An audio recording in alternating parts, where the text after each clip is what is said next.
Welcome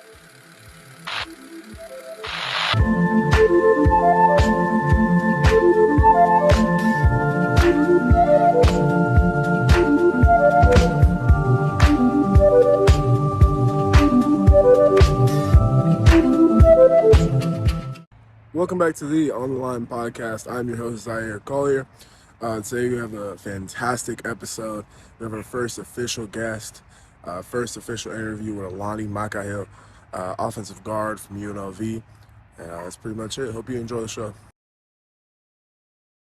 Alani, man, welcome to the podcast. How's everything going? How you doing? Doing good, man. For those who don't know, Alani, offensive lineman, interior, big boy at UNLV right now. We met over the summer last year at UNLV camp. Kind of took me under his wing while we were out there. Big influence, kind of hit off the bat. So, take me through it, man. How's everything going though, off the field? And off the field, it's been going good. We just finished spring ball, and then we just finished school too. And school's been going pretty good. I finished with like a 3.3. So Okay. Everything. As long as I'm in a 3.0 club, you know. Right. But other than that, everything's been going good. Just working out, relaxing, getting my body right for summer workouts. That's good to hear, man. Good to hear. So let's just dive into it, man. You were born in Sacramento. I did some research. Raised in Alaska. What age did you move to Alaska? I was born and raised in Sacramento until I went to about I'd say 7th grade, moving to the 8th grade. Right. I moved from Alaska to Anchorage. Anchorage is pretty wild. It's a lot bigger than Sacramento, the part I live in. Right. Anchorage is cold. The weather changes a lot. You get all 4 seasons over there. You feel me? It's nice out there. It's nice out there. I like it. I like it a lot. So I looked it up. I was doing my research, right? I looked it up. It looked beautiful, but every picture I saw was cold. A lot of nature. It was it's a lot different from where I'm at right now and where you're at right now. So, take me through. You're going through high school, right? I watched some of your film. Big guy, dominant as always. How was recruiting for you coming out of Alaska, which kind of a small market, and then how college football is? It's California, Texas, Florida. So how was that experience for you coming out? Man, it was wild for sure. It was a lot of ups and downs. I think so. I started off my sophomore year. I didn't play sophomore football because my freshman grades was bad, and by the time I hit to junior year, I was a little overweight. I was out of shape. I haven't played football in a while, so I really had to step my game up. So my junior year, I was on varsity, and they kind of just put me in the offensive line, and I was practicing, wasn't really doing too much.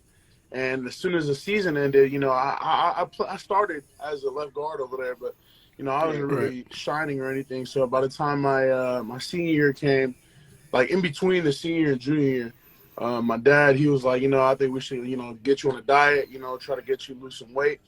At the time, I was 380. And so I was, super heavy, could not move, like immobile. I had no flexibility at all, no mobility. Yep.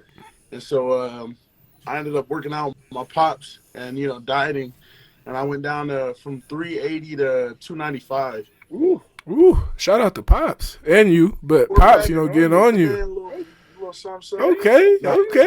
But I got down to 295, and by the time my senior year came, I went back up to like 310, 315, and I just dominated. And I wasn't really, no one really kind of knew anything about me. I wasn't really out there a lot, and so the only offers I had was a bunch of D2 and D3 offers, and so and I was ready to accept one at Eastern New Mexico, and then my coach, offensive line coach, he pulled me aside. He's like, "Hey man, I think you could be good.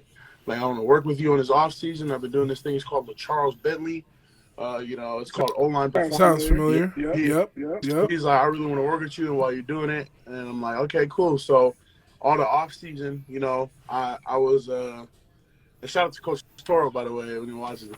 But yeah, on the off season, me and him were working, and we were doing a lot of O-line drills, and it was like consistent, like every day O-line drills, O-line drills, O-line drills.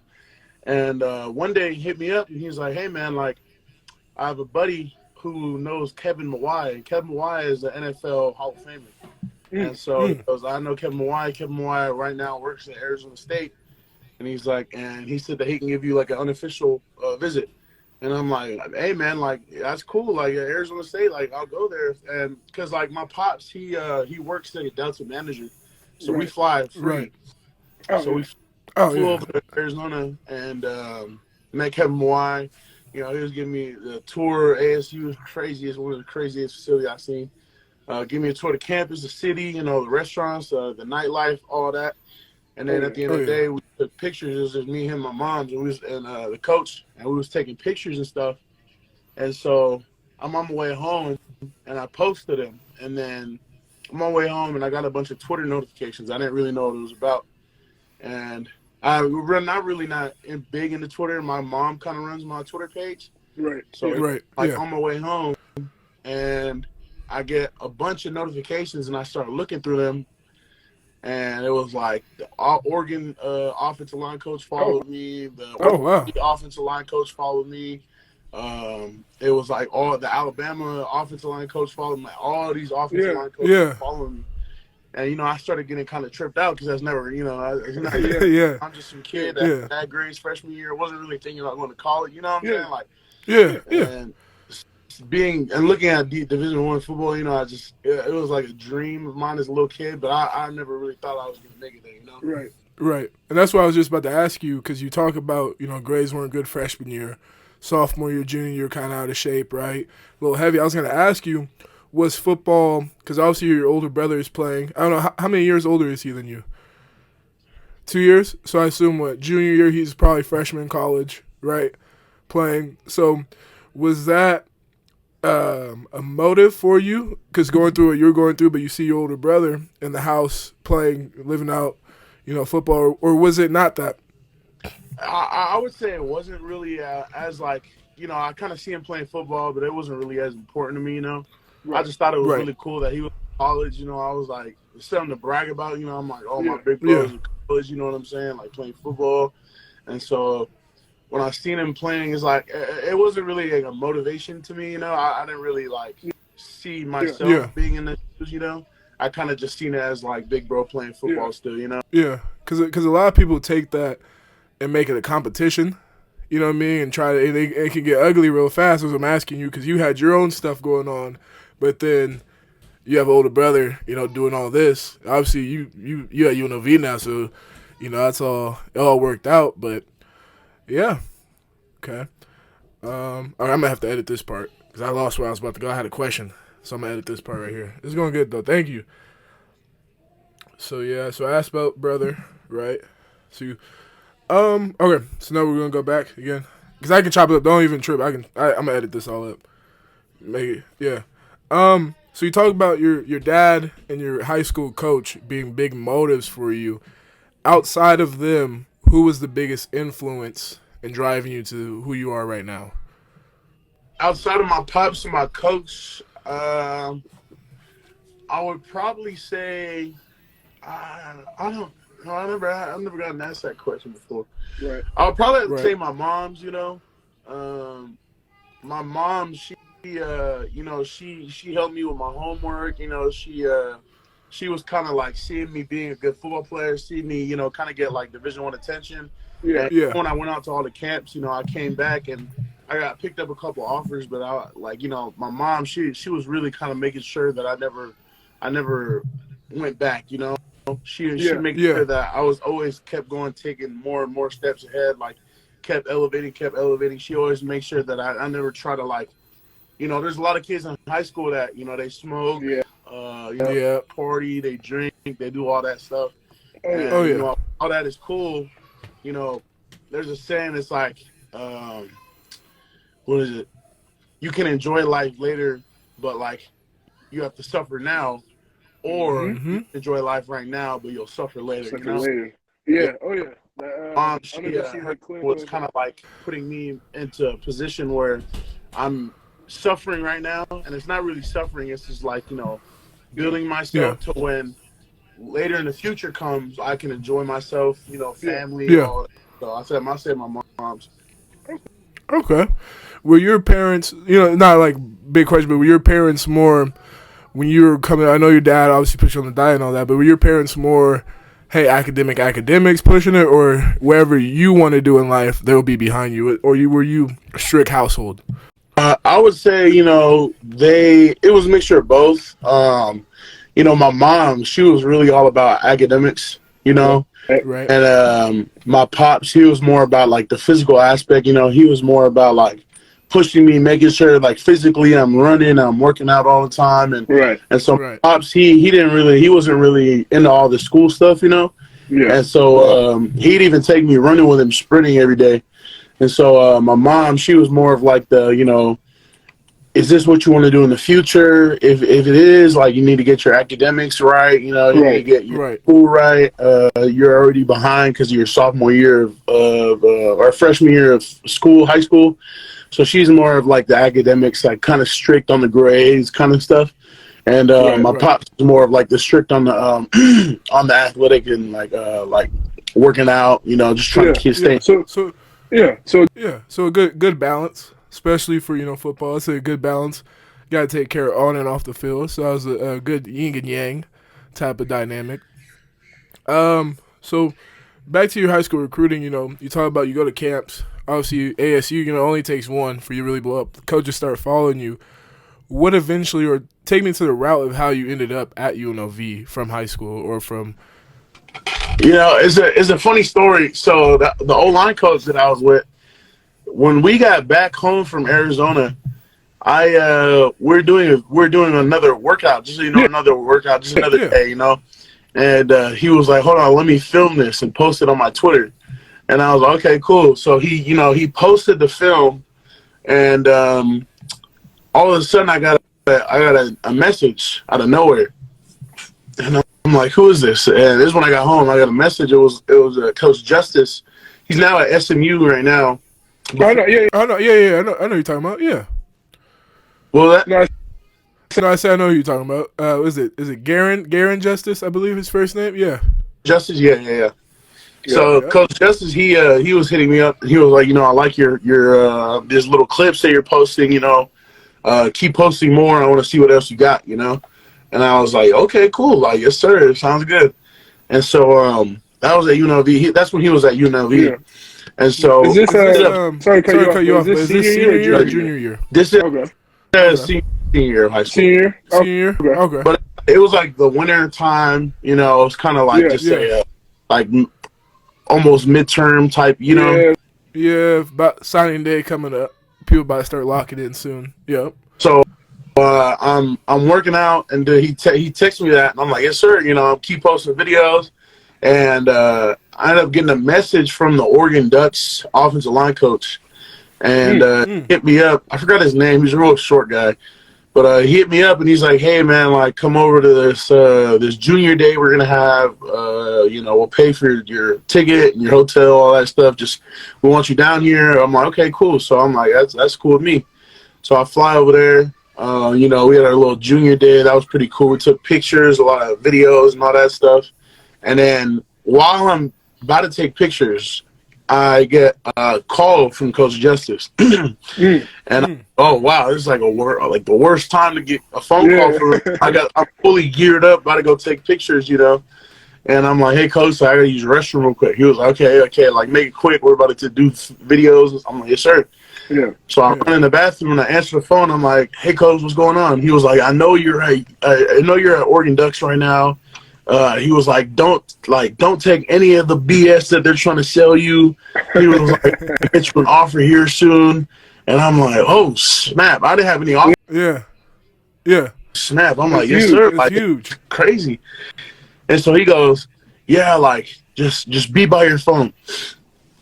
I'm like, "Yes, sir." And so, we go and take our pictures and this and that and videos. And after we had dinner, and so I'm out there with my moms, and we're driving to the dinner in Oregon, and I had another call from him.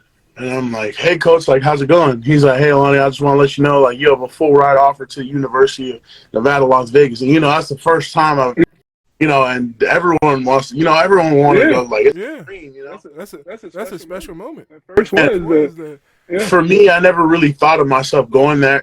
As growing up, I never seen myself playing at this level.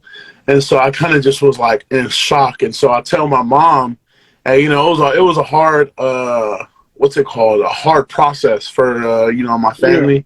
Yeah. And so I tell my mom, she kind of just started breaking down, Oh, man. And we just shared the moment together. I called my brother right after. I'm like, hey, bro, like, I just got offered. And at the time, my brother was at a party. And so he's like, what?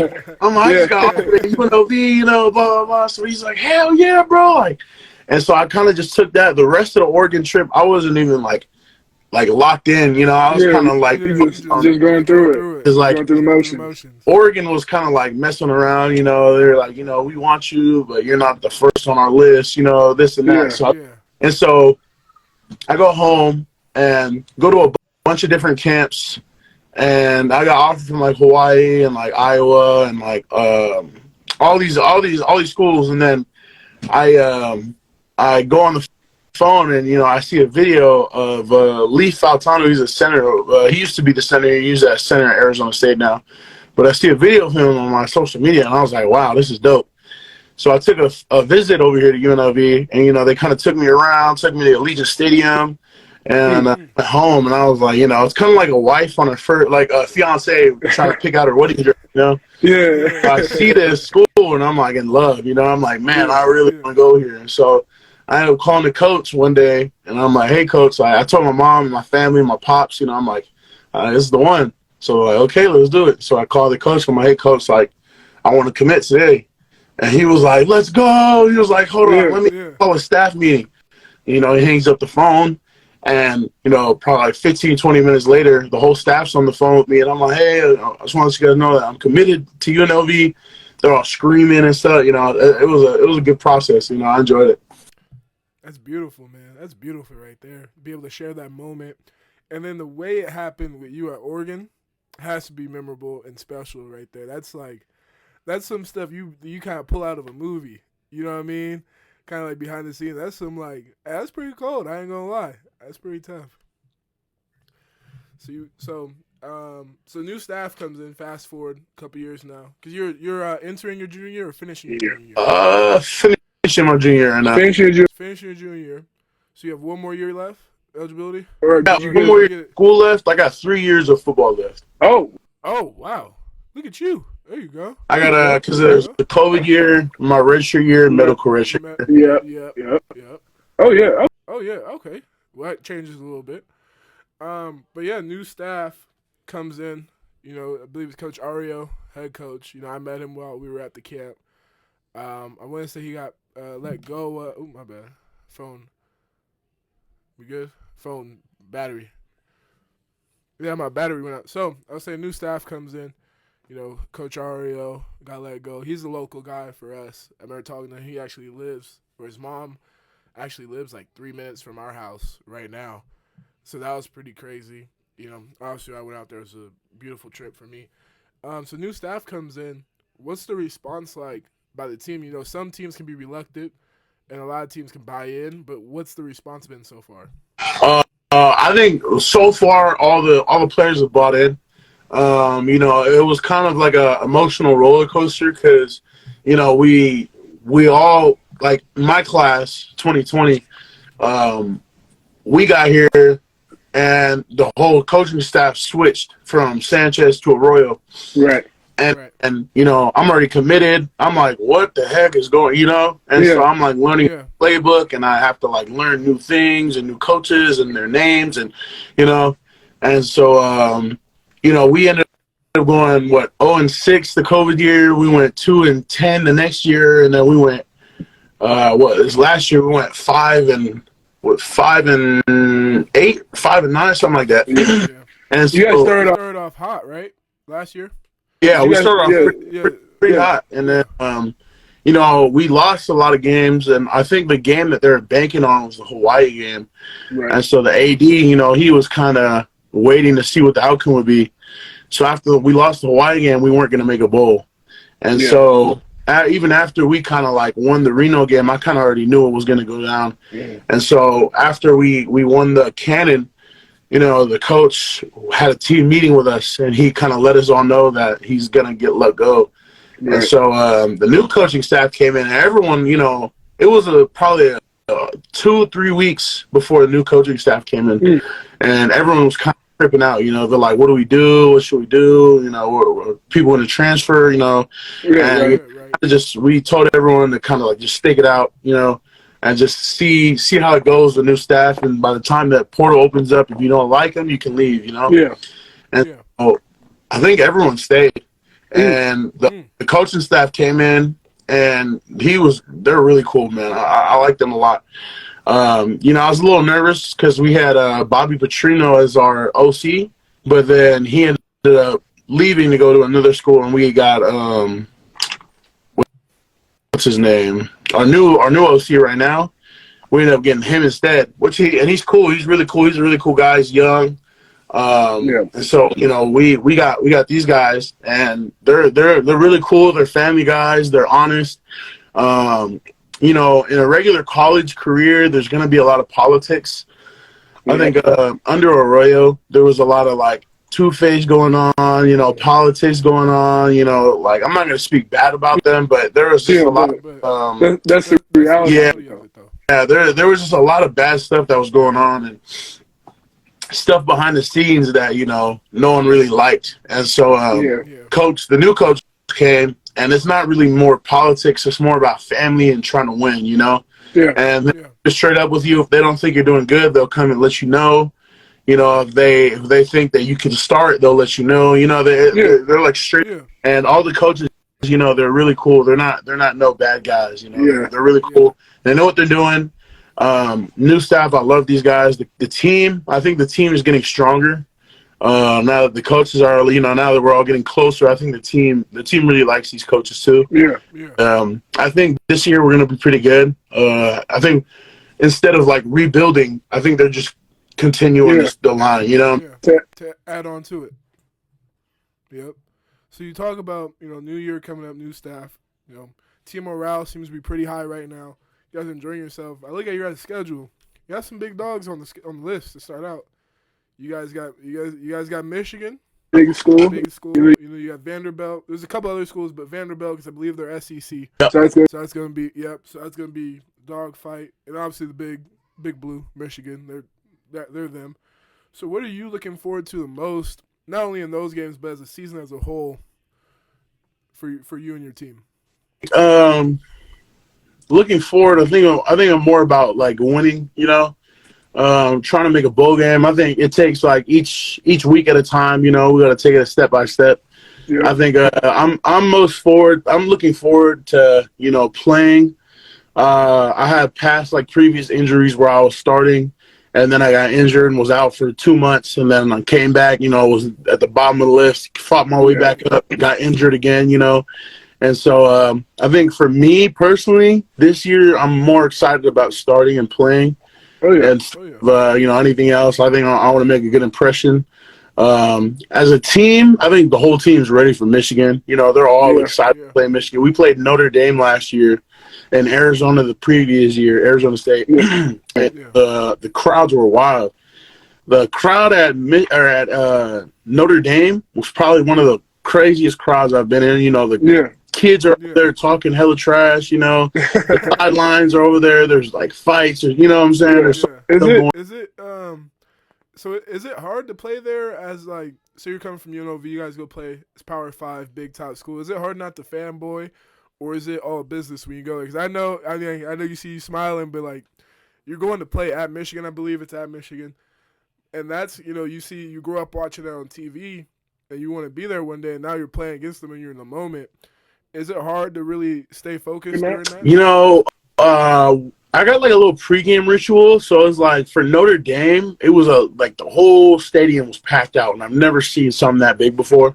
And so I pulled up to the Notre Dame game, And we, as an O-line, our rituals, we go outside first, we go outside, look around, chill on the field for a little bit. Yeah. We're like in our shorts and our warm-up gear, and we kind of just go outside, look around, we kind of take the moment in, listen, put our headphones on, film, whatever we want to do, fanboy. And that's what I did, was I fanboyed all the time. So I pulled up to the stadium, pulled my phone out, started recording myself, recording the field, the stadium. And then as soon as I went back in the locker room, as soon as I opened the door, I went back to business mode, Yeah. And for O-line, it was like that as well. I think it's going to be like that for Michigan, even though I think it's going to be a little bit different, though, because Michigan, we're their season opener, so we're their first game home. Yeah, because I think it's your guys' second or third game. I think it's our third game or second game. I think it's our second game, right? Yeah, I think so. I pulled it up last night. I just took some notes on it, but I forget who you guys play week 1. Bryant. Yeah, I think Michigan. Yeah, Bryant, and then I think it goes Michigan after that. Yeah, so we're gonna be their season opener, and so I'm gonna be packed out. They want to see someone lose, Yeah. That's gonna be fun though. So that's pretty much it, big dog. I appreciate you. I don't want to take up too much of your time. No, you're good.